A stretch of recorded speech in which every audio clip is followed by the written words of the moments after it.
উদয়পুরে এক বাড়িতে বিল্ডিং নির্মাণ কাজ করতে গিয়ে বিদ্যুৎস্পৃষ্ট হয়ে গুরুতর আহত হন শ্রমিক গৌতম দাস। বয়স আনুমানিক 50 বছর।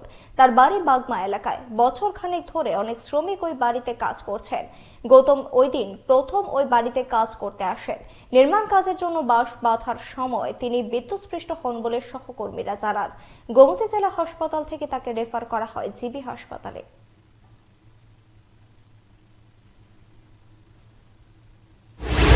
রাজমিস্ত্রির কাজ করতে গেছিলাম আমরা।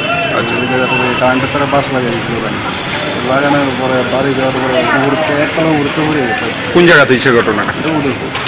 কারোর বাড়িতে কাজ করতে গেছিল? বাড়িতে। কার বাড়িতে?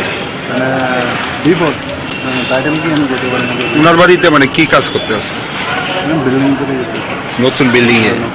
এই প্রথমে কি কারেন্টে লাগছে? কিভাবে লাগছে? কারেন্টের ভিতরে বাস লাগিয়ে দিয়েছে কাজ করতে গিয়ে। প্রথমে কে দেখছে বিষয়টা? সে দেখছে আমার লোক আরেকজন বলে গেল, আমরা ওইদিকে গিয়েছি কাজ করতে। তখন আসলাম, মাগো করে উঠলো, এসে দেখলাম ফ্যান্স ছিল।